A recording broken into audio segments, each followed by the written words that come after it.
مسلمان نہیں بنتے. فمن اضطر غیر باغ ولا عاد، ہاں اگر تم میں کوئی بندہ اپنی جان کے ہاتھوں مجبور ہو جائے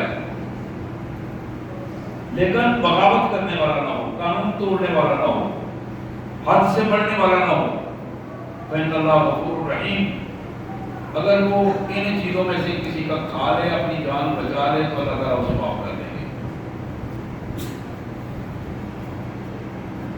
اللہ فرماتے ہیں وَلَا تَقُولُوا لِمَا تَصِفُ أَلْسِنَتُكُمُ الْكَذِبَ هَذَا حَلَالٌ وَهَذَا حَرَامٌ لِتَفْتَرُوا عَلَى اللَّهِ الْكَذِبَ. لوگوں یوں ہی اپنی زبانیں چلاتے ہوئے اپنی مرضی سے جو اچھا لگے اسے حلال کہہ لو اور اپنی مرضی سے جو اچھا نہ لگے اسے حرام کہہ لو، یہ حرکتیں چھوڑ دو. اللہ کے طرف غلط چیزوں کو منسوخ مت کرو. اللہ نے اپنے قرآن میں اور محمد رسول اللہ کے ذریعے جو چیزیں حلال کی ہیں ان کو حلال سمجھو، جو حرام کی ہیں ان کو حرام سمجھو. اپنی مرضی کے ساتھ حلال و حرام کو فیصلے نہ کرو. حلال و حرام کا اختیار صرف اللہ کے پاس ہے. اللہ نے اپنے نبی کو بھی یہ اختیار نہیں دیا، یہ اختیار صرف اپنے پاس رکھا ہے. جس کو اللہ حلال کہیں گے وہ حلال ہوگا، جس کو اللہ حرام کہیں گے وہ حرام ہوگا. ان الذين يفترون على الله الكذب لا يفلحون.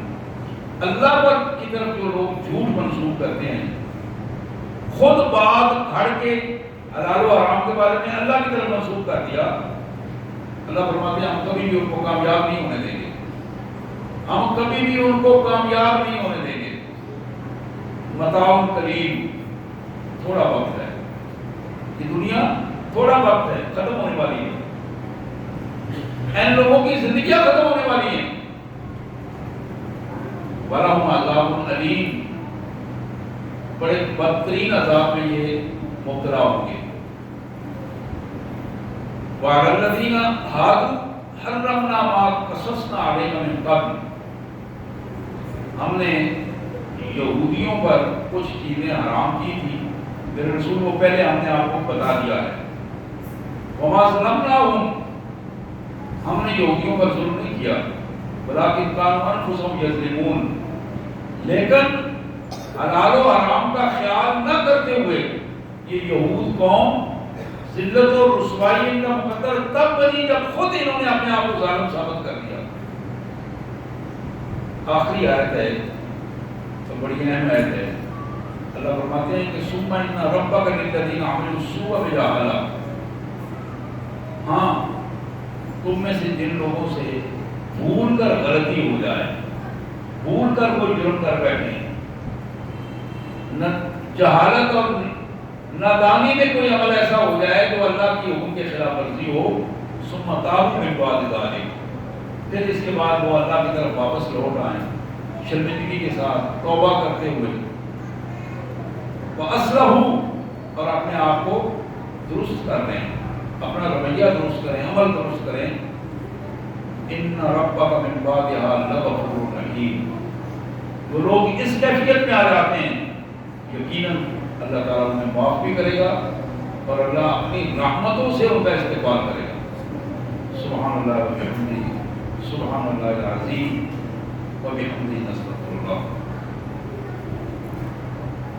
حضرات آج کی یہ آیات مبارکہ جو جن کا تلاوت بھی آپ نے سنی ہے اور ترجمہ بھی آپ کے سامنے آیا، سورہ نحل 14ویں پارے میں سے سورہ نحل کا یہ 22واں رکوع تھا اور آیت نمبر 111 سے 114 تک میں نے جو آپ کے سامنے تلاوت کی.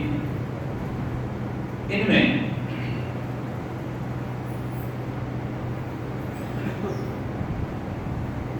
دو پہلو اللہ تعالیٰ نے بڑے کھلے انداز میں رکھے ہیں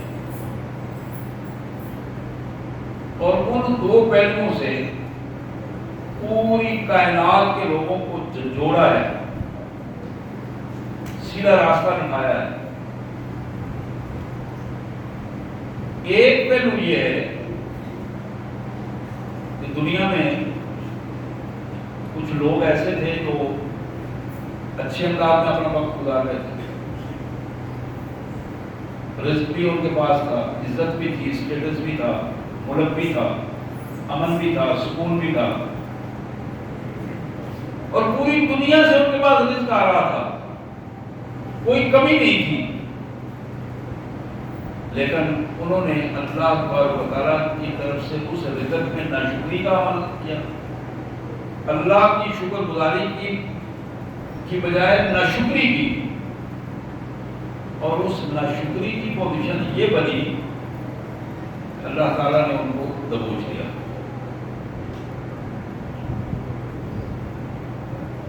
اور اس اللہ کی گرفت کے بعد ان کی پوزیشن یہ ہو گئی کہ نہ رزق رہا، نہ عزت رہی، اور نہ وہ اسٹیٹس رہا، نہ مرتبہ و مقام رہا. ایک پہلو تو کائنات کے مالک نے یہ ہمارے سامنے رکھا ہے. اس پہلو سے جب ہم اپنے جائزہ لیتے ہیں، قرآن کو مان لیا ہے اور بار بار ہمیں اس کا جائزہ لینے کا بار بار توجہ دلائی گئی ہے. اللہ نے یہ پاک سرزمین ہمیں دی. اس پاک سرزمین میں بے شمار وسائل عطا کیے، اور اس کے رہنے والوں کو بہترین رزق عطا کیا، بہترین وسائل دیے، بہترین رزق دیا، بہترین معدنیات دیے. اور اس سے بڑا اسٹیٹس اور ٹائٹل یہ ہے، اللہ تعالیٰ نے پوری دنیا میں ایسی ایٹمی قوت بنایا کہ جس ایٹمی قوت کی مثال الا ماشاءاللہ کسی اور کے پاس اس انداز کی نہیں ہے. ان چیزوں کے ہونے کے باوجود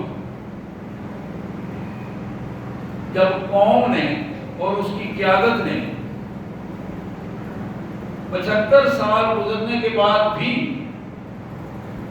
یہ بات میں سمجھ نہ آئی کہ کائنات کے مالک نے جو انعام ہم پر کیا تھا اس سرزمین کا، کائنات کے مالک نے اس سرزمین میں جو خوبصورت پانی اور خوبصورت لہراتے کھیت رکھے تھے اور فصلیں ہمیں عطا کی تھی، اس میں جو معدنیات کے خزانے ہمیں عطا کیے تھے، اس میں جو موسموں کی بہاریں ہمیں عطا کی تھی، اس کا تو ہمیں شکر ادا کرنا چاہیے تھا، اور ہمیں اپنے اللہ سے رجوع میں رہنا چاہیے، اللہ سے رابطے میں رہنا چاہیے تھا. ہم نے کیا کیا؟ کبھی یہودیوں کے سامنے سجدہ ریز ہوئے، کبھی عیسائیوں کے سامنے سجدہ ریز ہوئے، کبھی کمیونسٹوں کے سامنے سجدہ ریز ہوئے، کبھی کسی کے حوالے سے، کبھی کسی کے حوالے سے. وہ لوگ سن 70 سے پہلے جن کو ہم امداد دیتے تھے، میں یہ ریکارڈ کی بات کر رہا ہوں، سن 70 سے پہلے جنہیں ہم امداد دیتے تھے، آج 80 کے بعد ہم مسلسل گھٹنے ٹیک کے ان کے سامنے ہاتھ پھیلا کے کھڑے ہیں، جناب ہمیں کچھ دیں.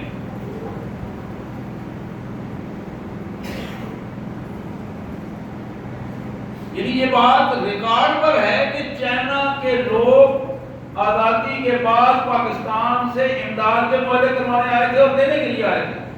یہ بات ریکارڈ کی ہے.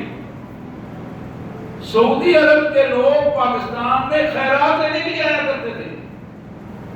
یہ باتیں ریکارڈ کی ہیں. ریال چھوٹا تھا اور روپیہ بڑا تھا. کفر بانعم اللہ، اللہ کے ان انعامات کا ناشکری کی ہم نے. کس نے کی؟ کس کا نام اس ناشکری میں ہے، اور کس کا نام اب تک وہ ناشکری جاری ہے. یعنی 75-80 سال ہو گئے ابھی تک ہم اپنی آنکھیں کھولنے کے لیے تیار نہیں ہیں، سوچنے کے لیے تیار نہیں ہے کہ ہم کیا ہو رہا ہے ہمارے ساتھ، اور ہم کیا، کہاں، کیسے یہ سارا سلسلہ چل رہا ہے. کائنات کے مالک نے ہمیں جھنجھوڑا ہے. وہ ممالک، وہ بستیاں، وہ آبادیاں جنہیں ہم نے دنیا بھر کی نعمتوں سے نوازا، اسٹیٹس سے نوازا، ان کا دبدبا اور روب قوموں کے ذہنوں میں ڈال دیا. پورا نہیں ہو سکتا. وہ لوگ گھٹنوں کے بل ہو کر ترلے اور محنتیں کر کے لوگوں کے سامنے اپنے اسٹیٹس کا پھیڑا تباہی اور بربادی کی پوزیشن میں. حضرات ایک پہلو یہ کائنات کے مالک نے ہمارے سامنے رکھا اور ساتھ یہ بتا دیا فَكُلُوا مِمَّا رَزَقَكُمُ اللَّهُ حَلَالًا طَيِّبًا. پاکستان والوں، اگر تم نے حلال اور طیب رزق کی قدر کی اور یہ کھانا چاہتے ہو تو پھر یاد رکھو کہ وَاشْكُرُوا نِعْمَتَ اللَّهِ. پہلا کام یہ ہے کہ اللہ کے شکر گزار بندے بن کر یہ کام کرنا ہے، اور دوسرا کام یہ ہے کہ ان کنتم ایاہ تعبدون، خالص اللہ کے بندے بن جانا. یعنی زبان سے میں کہوں ایاک نعبد و ایاک نستعین ہر نماز کے ہر رکعت میں، اور قبروں پہ جا کے سجدے کرنا شروع کر دوں اور پھر میں کہوں کہ مجھے کامیابیاں ملیں، کامیابیاں کیسے ملیں؟ یہ تو بہت بڑی منافقت کی بات ہے. حضرات یہی وہ پہلو ہے، اور یہ ایک نہیں، ایک پوری لائن ہے، پوری لائن ہے جو 70-80 سال سے اسی لائن میں چلی آ رہی ہے. جب تک پاکستان کے ذمہ دار خالصتاً اللہ کی توحید کا اعلان نہیں کرتے، محمد رسول اللہ کی خاتم النبیین ہونے کا خالصتاً اعلان کرتے، ان کے پیچھے چلنے کی کوشش نہیں کرتے، اتباع نہیں کرتے، اس وقت تک سارے مسائل ہونے کے باوجود اللہ کی طرف سے شکر گزاری کی وہ کیفیت پیدا نہیں ہوتی کہ میرا بندہ شکر گزار ہے، اب میری نعمتوں کا اتمام اس پر ہوگا. کائنات کے مالک نے یہ ایک آئینہ ہمیں دکھایا ہے. اب اس آئینے کے بعد تیسرا پہلو جو اللہ تعالیٰ نے ہمارے سامنے رکھا، انما حرم علیکم المیتۃ والدم ولحم الخنزیر وما اہل لغیر اللہ بہ. لوگوں، جہاں حلال اور طیب تمہیں کھانا ہے اور ہم نے تمہیں دیا ہے، اس حلال اور طیب کے بعد ہم تمہیں بتا دیں کہ تمہیں مردار سے پرہیز کرنا ہے، مردار سے پرہیز کرنا ہے، خون سے پرہیز کرنا ہے، اور خنزیر کے گوشت سے پرہیز کرنا ہے.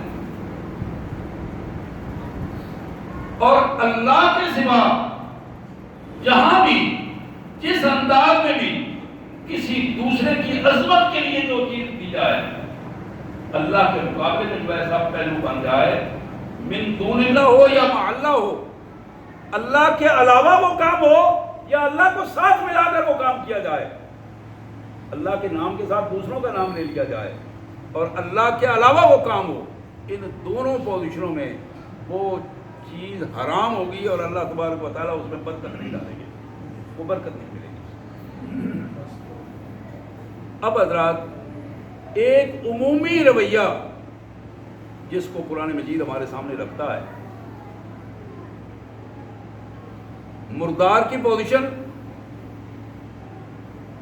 اللہ کے رسول صلی اللہ علیہ وآلہ وسلم نے فرمایا کہ لوگوں، کہ بخاری اور مسلم کی حدیث میں، صحیح حدیث میں یہ الفاظ آتے ہیں کہ لوگوں، ہم نے تمہارے لیے، اللہ نے تمہارے لیے چیزیں حلال کر دی ہیں، لیکن سارے مرداروں کو حرام کیا ہے. 2 مردار اللہ نے تمہارے لیے حلال کیے ہیں. 2 مردار، ایک مچھلی ہے، اگر وہ پانی میں مر بھی جائے تو اس کے باوجود وہ حلال ہے تمہارے لیے، تم اسے کھا سکتے ہو. اگر اس کا ذائقہ، رنگ، بو نہ بدلے تو تم کھا سکتے ہو.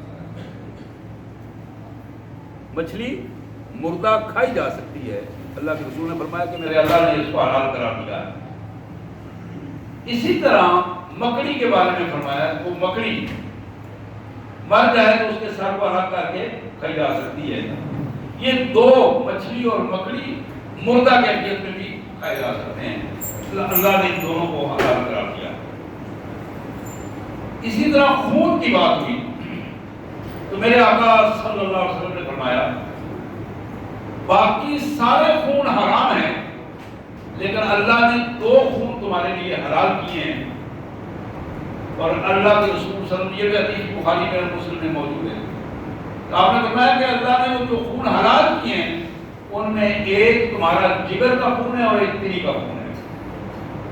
یعنی جیسے کلیجی کہتے ہیں اور تری کہتے ہیں، یہ دونوں خون جمے وہ خون ہوتے ہیں. ان دونوں خونوں کو اللہ نے حلال قرار دیا ہے تم سے نہ سکتے. لیکن جو وما احل به لغیر اللہ، وما احل لغیر اللہ بھی،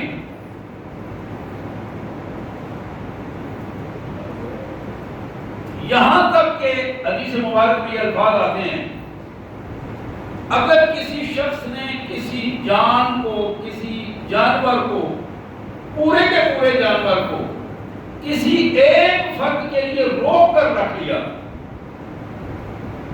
مرغا لے کے آئے ہیں اس کو رکھا، بکرا لے کے آئے ہیں اس کو رکھ دیا،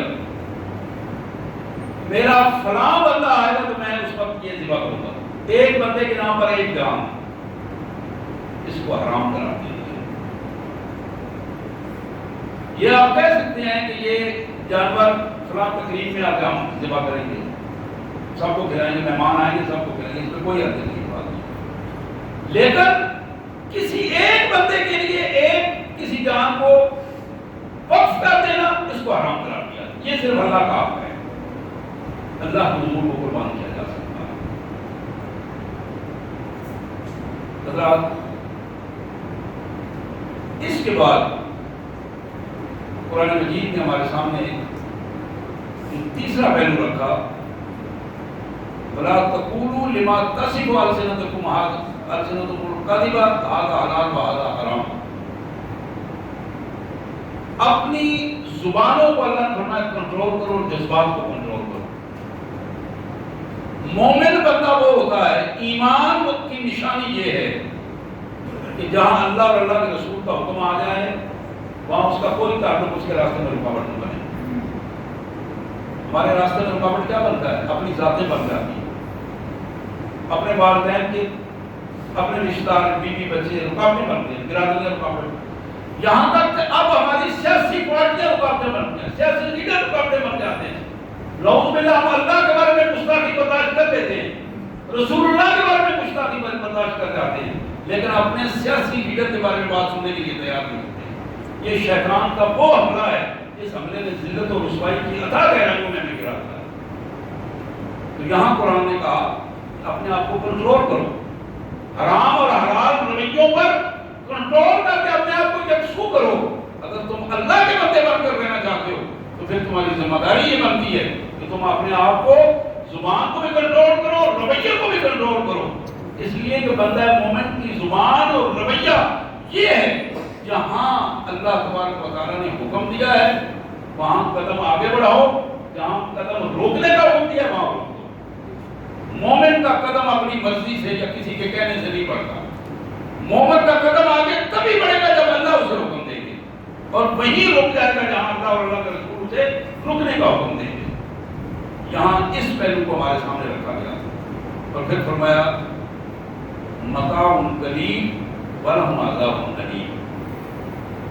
لوگوں سن لو، وقت تھوڑا ہے تمہارے پاس، وقت تھوڑا ہے، اور آج کل تو یہ جو لہریں چل رہی ہیں، لہروں میں تو وقت سامنے سامنے نظر آ رہا ہے، بالکل سامنے سامنے نظر آ رہا ہے کہ وقت کی پوزیشن کیا ہے. اللہ نے فرمایا وقت تھوڑا ہے، متاع قلیل.